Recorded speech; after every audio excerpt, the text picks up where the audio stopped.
Readings of Almighty God's words on the pursuit of the truth. How to pursue the truth. 15.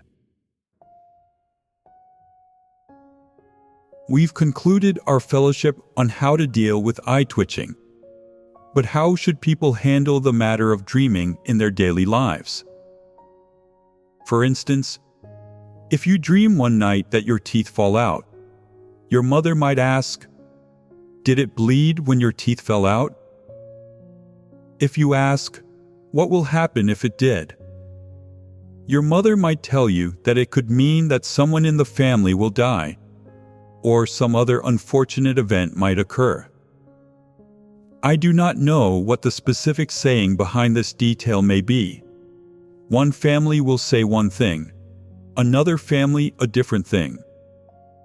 Some might say it predicts the death of a close relative, like grandparents or parents, while others might say it signifies the death of a friend.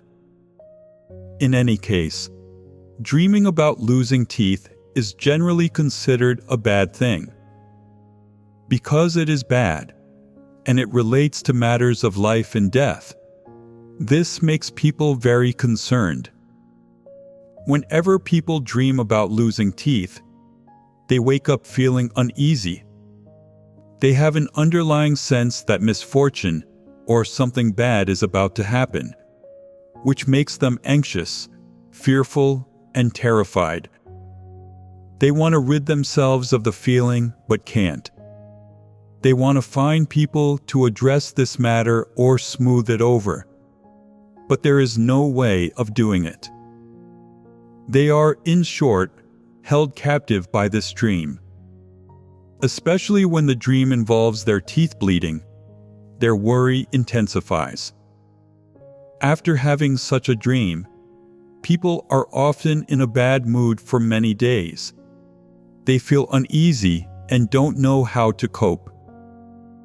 For those who aren't familiar with these things, they might remain unaffected.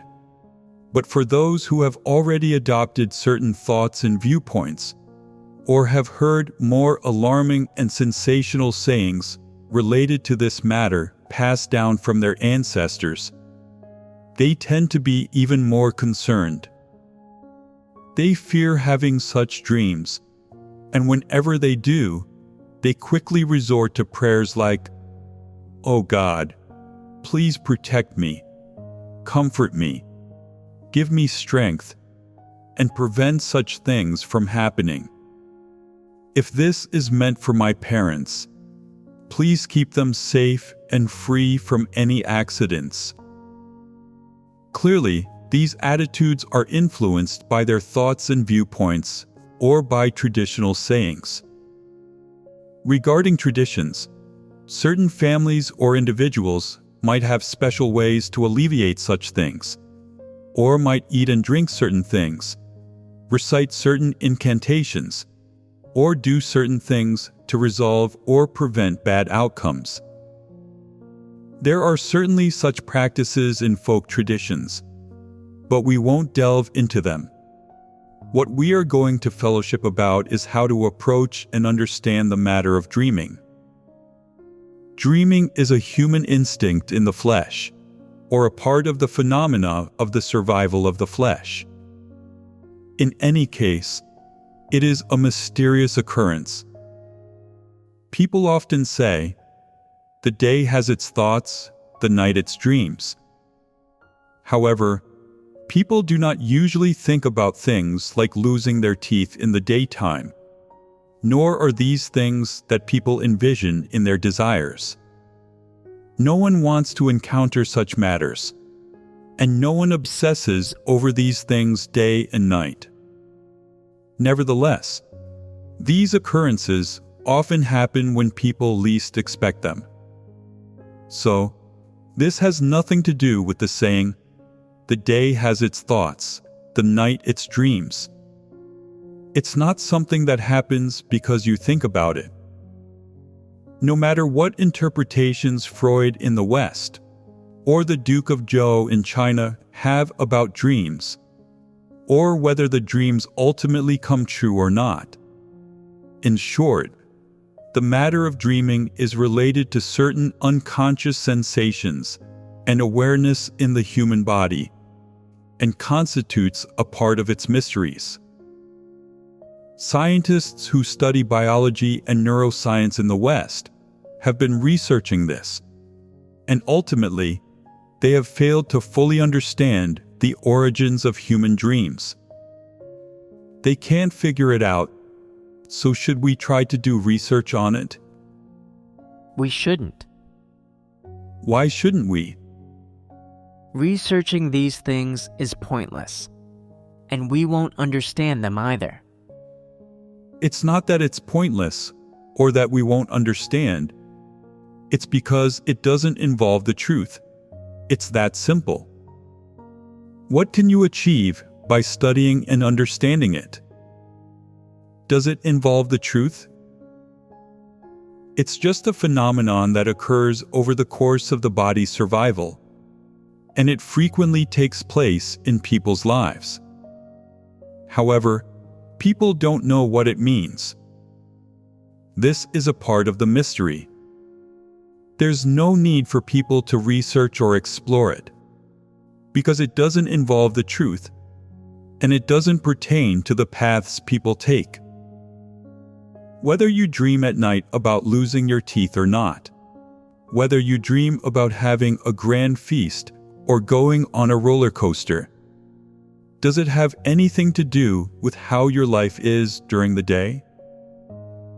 If one night you dream about fighting someone, does it mean you'll definitely fight someone during the day? If one night you have a pleasant dream, a happy dream, and wake up from happiness, does that guarantee everything will go smoothly and as desired during the day?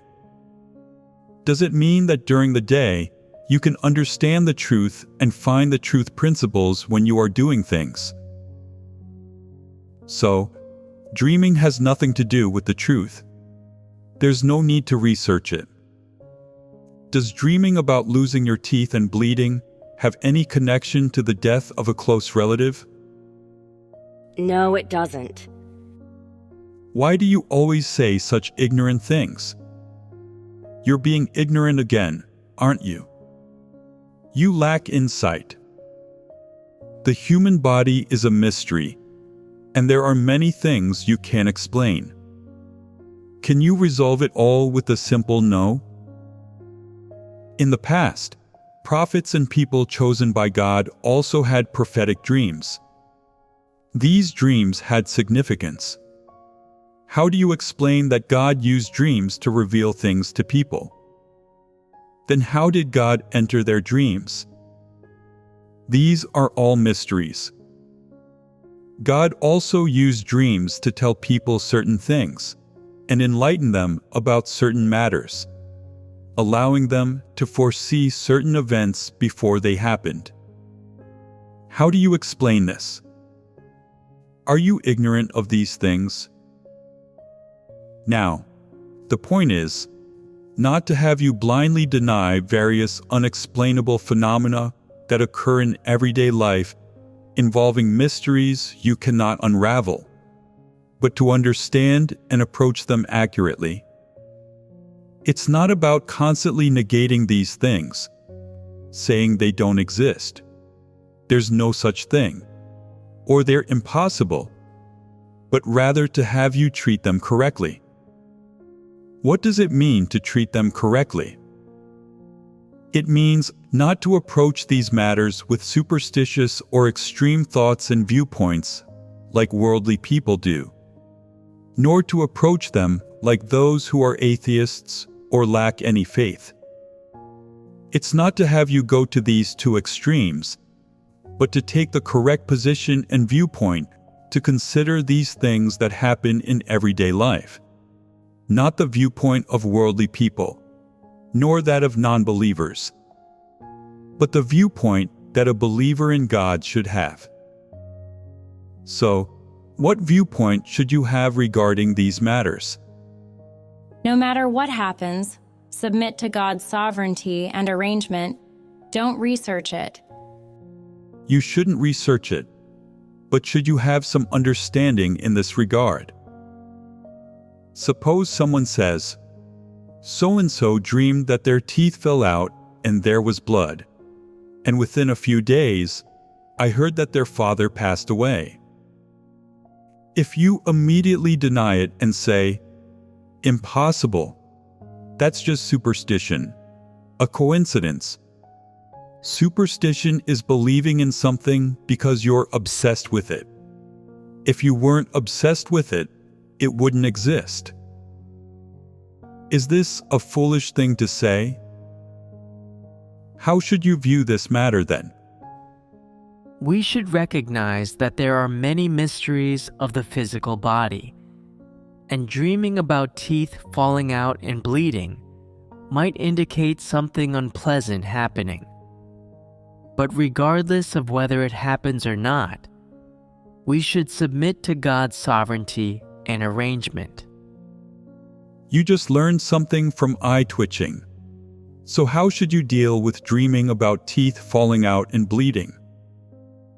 You should say, "This matter is beyond our comprehension." In real life, this phenomenon indeed exists. We cannot determine whether it will come true or whether it forebodes something bad will happen. But bad things like this really do happen in real life. Matters in the spiritual realm are beyond our comprehension, and we dare not make random claims. If I have such a dream, what should my attitude be? Regardless of the dream, I won't be constrained by it. If this dream genuinely comes true, as people say it will, then I thank God for giving me mental preparedness, for letting me know that such a thing may happen. I've never thought about whether I would be affected if a family member died. If my parents passed away, whether I would feel struck, whether my performance of duty might be affected, whether I would feel weak or complain against God. I've never thought about it.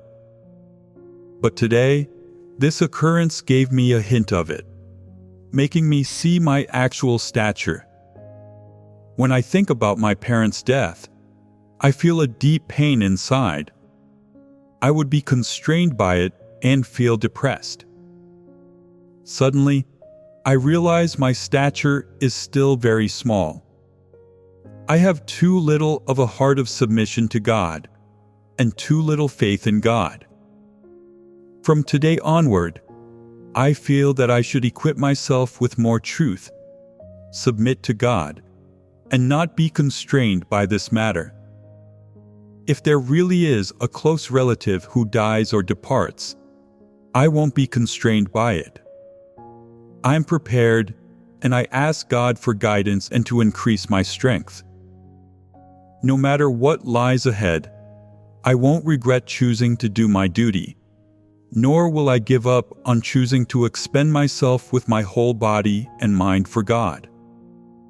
I will persist, and I will continue just as before to willingly submit to God's orchestrations and arrangements. Next, you should pray often in your heart, seeking God's guidance and asking for Him to increase your strength, so that you are no longer constrained by this matter. Whether a close relative will die or not, you should equip your stature for it, ensuring that when such an event occurs, you won't become weak, won't complain against God, and won't change your determination and desire to expend yourself for God with your body and mind. Isn't this the attitude you should have? When it comes to things like dreaming about your teeth falling out, you shouldn't deny their existence or set them aside and ignore them. And you certainly shouldn't use any strange or defensive methods to deal with them. Instead, you should seek the truth, come before God accepting His orchestrations. Don't make pointless sacrifices or foolish choices.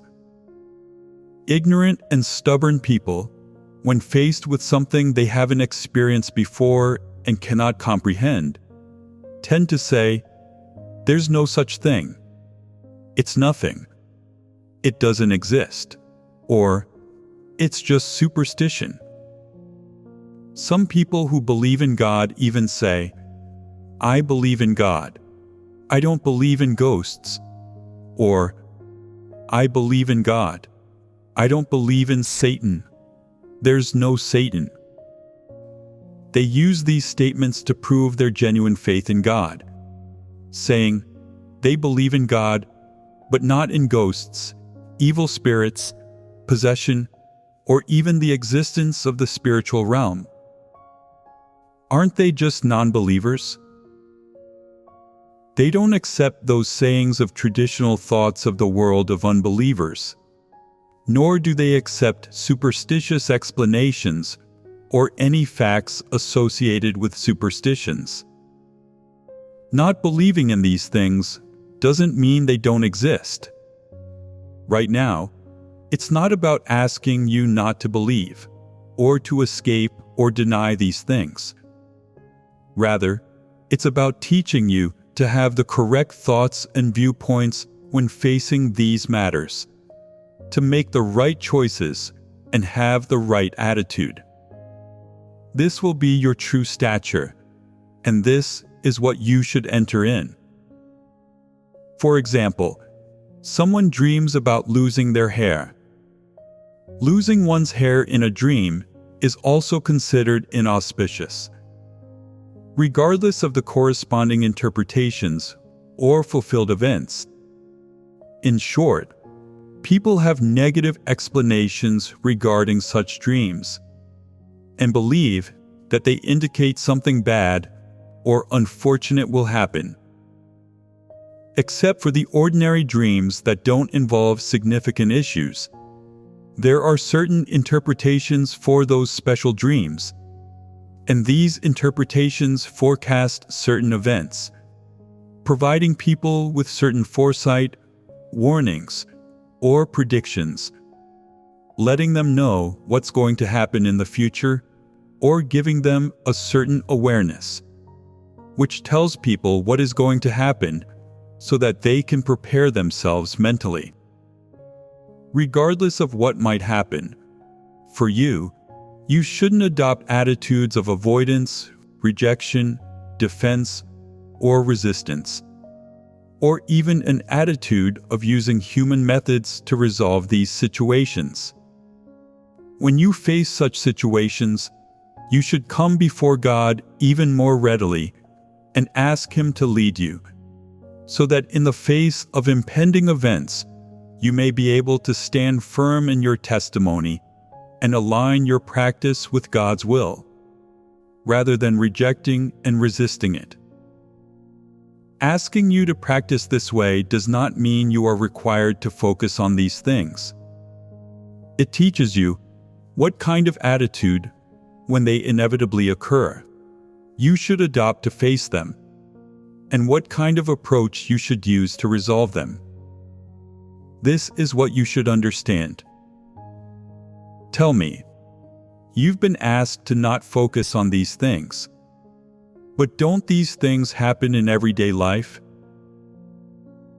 If you say they don't exist, and then they do happen, you might consider it and think, "Oh no, I have to believe this.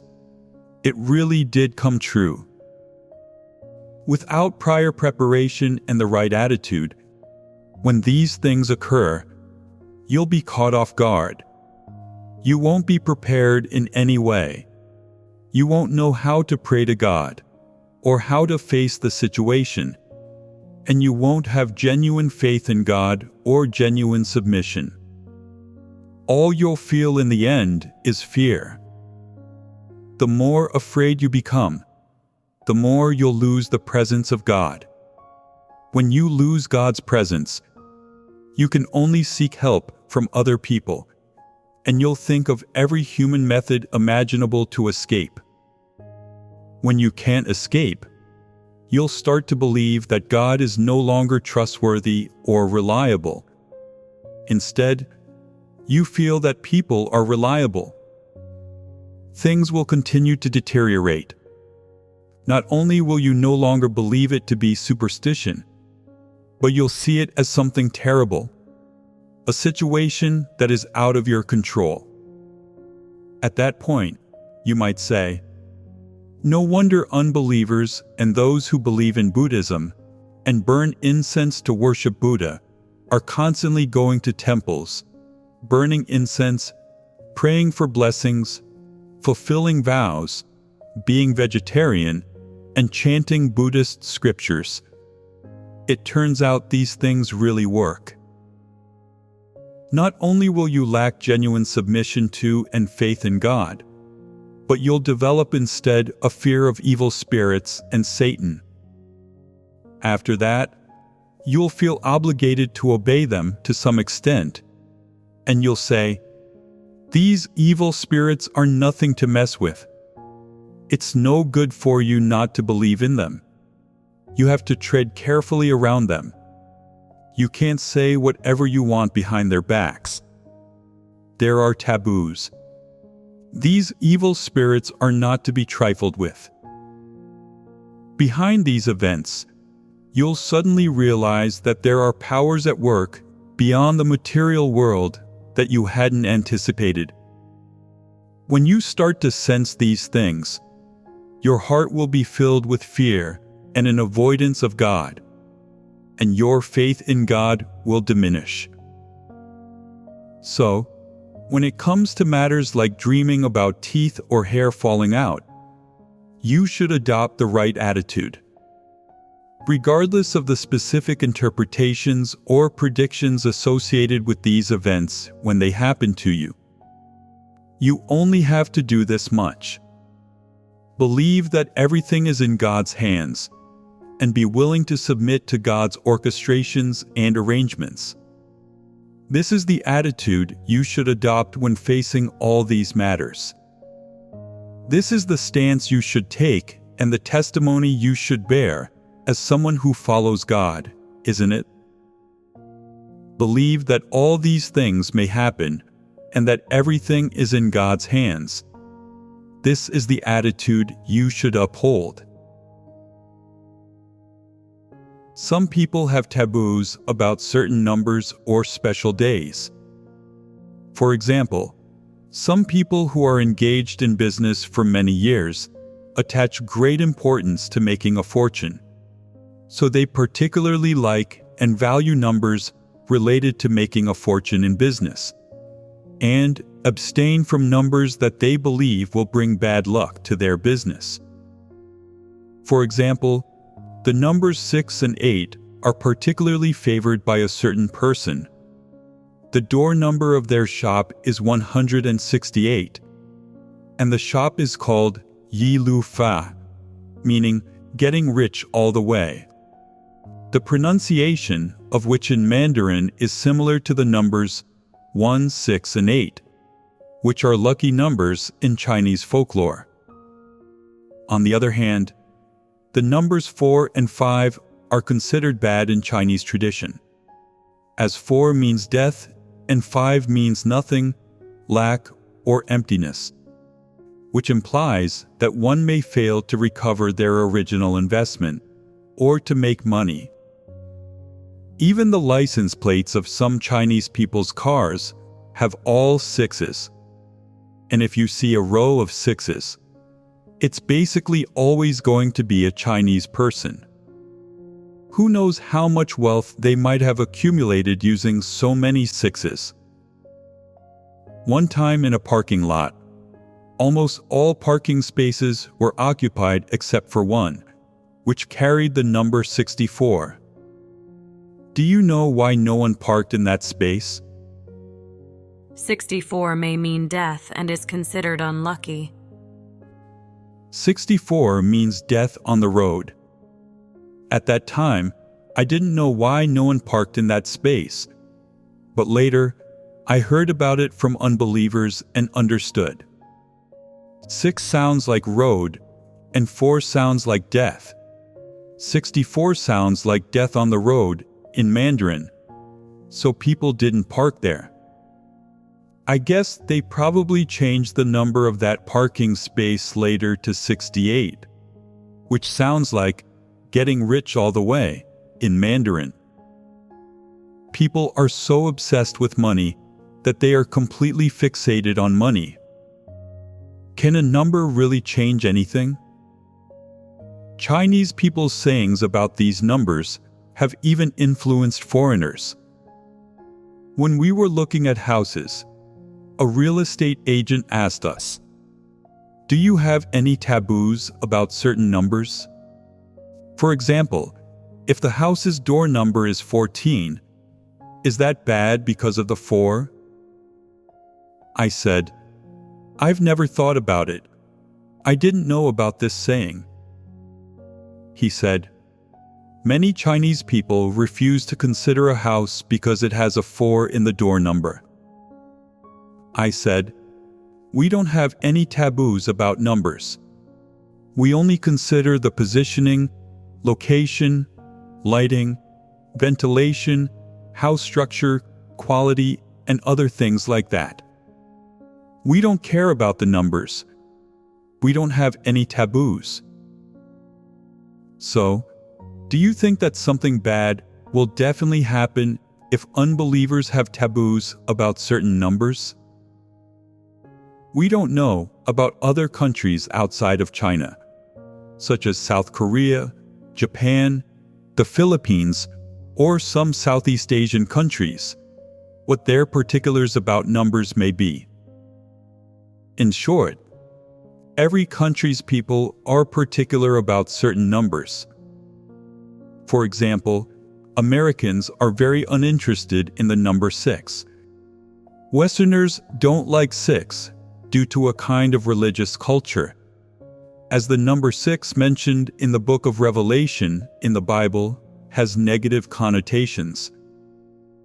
There is also 13, which Westerners do not like either. Many elevators do not have that floor because they consider the number unlucky. Chinese people, on the other hand, believe that 6 and 8 are lucky numbers. So, which saying is the truth? Do you care about any specific numbers? Do you have your own lucky number? No, we don't. Well, that's good. Southern Chinese people pay particular attention to things like whether a number is lucky or not, choosing the right date for whatever they do, and following dietary restrictions during festivals. They are especially particular about this. But the matter of numbers certainly cannot explain anything. People's avoidance of certain numbers is to some extent related to their beliefs, imaginings, and thoughts and notions. These are all foolish thoughts and viewpoints. If your family has instilled such thoughts and viewpoints in you, you should let go of them and not believe in them. These ideas are even more absurd. They aren't even superstitions, and they constitute the ridiculous and nonsensical sayings of those money-crazed people in society. Some people attach great importance to zodiac signs, and this matter involves superstition. Nowadays, even Westerners talk about zodiac signs, so don't think that only Asians know about them. Westerners also know about the rabbit, ox, rat, and horse. What else? Snake, dragon, rooster, and sheep. Isn't that right? For example, ancestors and parents passed down the belief that people with the sheep zodiac sign have doomed lives. If you are a sheep, you might think, "My life is doomed. I always encounter misfortune. I have a bad partner, disobedient children, and my job is not going well. I never get promoted, and I don't receive any bonuses. I am always unlucky, if I have another child, it won't be in the year of the sheep. There is already one family member with the sheep zodiac sign whose life is doomed enough. If I gave birth to another with a sheep zodiac sign, that would make two of us. How could we live like that? You consider the matter, thinking, I definitely can't have a child in the year of the sheep, so which year should I aim for? Dragon, snake, tiger?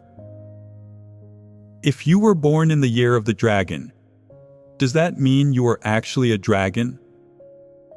Can you really become an emperor? Isn't that nonsense? Do you want to have these zodiac signs? Some people say, people born in the year of the rabbit and the year of the rooster don't get along with each other. I am a rabbit, so I should avoid interacting with someone who is a rooster. Our zodiac signs are incompatible, and our destinies clash. My parents say that people like us are not compatible to marry and won't get along with each other. It's best to have minimal contact with them, to not talk or interact. Our destinies clash, and if we are together, I won't be able to overcome them, and my life will be shortened, won't it? I need to stay away from such people. These people are influenced by these sayings. Isn't that foolish? In short, regardless of whether your destiny clashes with someone of a certain zodiac sign, will it really have an impact on your fate? Will it affect you walking the correct path in life? Some people are only willing to work, collaborate, and even live with someone who is compatible with their zodiac sign. Subconsciously, deep down they are affected by these sayings, and these sayings passed down by their parents or ancestors hold a definite place in their hearts. You see, Eastern people care about zodiac signs, while Western people care about astrological signs. Now, Eastern people keeping up with the times have also started talking about astrological signs, such as Scorpio, Virgo, Sagittarius, and so on. For example, a Sagittarius person learns what their personality is like, and that they tend to get along with people who have a certain astrological sign. When they find out that someone has that astrological sign, they are willing to interact with them. They think that they're pretty great and have a good impression of them. They have also been influenced by the traditions of family conditioning. Whether it's Eastern zodiac signs or Western astrology, whether clashes in destiny or the compatibility of signs have a factual existence, and whether these have any impact on you, you should understand what viewpoint to hold concerning them. What should you understand? A person's birth time, the decade they were born in, the month and time they were born, these are all related to a person's destiny. No matter what fortune tellers or face readers say about your destiny, your astrological sign, or if your zodiac sign is good or not, no matter how accurate they are, so what? What does this explain? Doesn't it further prove that your destiny has already been arranged by God? What your marriage will be like, where you will live, what kind of people you will be surrounded by, how much material wealth you will enjoy in your life, whether you will be rich or poor, how much suffering you will endure, how many children you will have, and what your financial fortune will be. All of this has already been ordained. Whether you believe it or not, whether fortune tellers calculate it for you or not, it will be the same. Is it important to know these things? Some people are particularly eager to know, what will my future fortune be like? Will I be poor or rich? Will I meet advantageous people? Are there any people whose destinies will clash with mine? Will I encounter any contrary people in my life? At what age will I die? Will I die from illness, exhaustion, thirst, or hunger? How will I die? Will it be painful or embarrassing? Is it useful to know these things? In summary, you just need to be certain about one thing regarding this matter. Everything is ordained by God. Regardless of your zodiac or astrological sign, or the time and date of your birth, everything has already been determined by God. Precisely because everything has been ordained, the prosperity and wealth you will experience in your life, as well as the environment you will live in, were already determined by God before you were born. You don't need to approach these matters with superstition or from the perspective of worldly people, adopting certain methods to avoid unlucky moments or taking certain measures to preserve and maintain lucky moments. This is not the way you should deal with destiny. For example, if it is destined for you to contract a serious illness at a certain age, and face readers point it out to you based on your astrological sign, zodiac sign, or birth time, what will you do then? Will you feel afraid, or will you try to find a way to resolve the matter? Let nature take its course and submit to God's orchestration. This is the attitude that people should adopt. Regardless of what is or isn't in your destiny, all of it has already been predetermined by God. Whether you like it or not, whether you are willing to accept it or not, whether you have the ability to face it or not, in any case, all of this has already been ordained by God. The attitude you should uphold is that of accepting these facts as a created being. Whether it has happened or not, whether you are willing to face it or not, you should accept and face it as a created being, rather than putting effort or seeking advice from others concerning things like astrology, zodiac signs, or face reading, or searching for various resources in order to know what will happen in your future and avoid it as soon as possible. It is wrong to treat the fate and life that God arranged for you with such an attitude. Some people's parents find them a fortune teller who tells them, according to your astrological sign, as well as your Chinese zodiac sign and birth time, you cannot allow fire into your life. After hearing this, they remember it and believe in it, and later it becomes a normal taboo in their daily life. For example, if someone's name contains the character for fire, they will not interact with that person, and even if they do, they will not get close to them or have any close contact with them. They will be afraid of this and avoid it. For example, if someone's name is Li Chun, they will turn this over in their mind, thinking, the character Chun contains one fire radical and one mountain. That's bad. There's the fire radical in it. So I can't interact with them. I have to keep my distance. They will be afraid to interact with this person. As far as they are able, they will avoid the kitchen stove at home. They won't participate in candlelit dinners, attend bonfire parties, or go to houses with a fireplace, because these all involve fire. If they want to go on a trip, and they hear that a certain place has a volcano, they won't go there.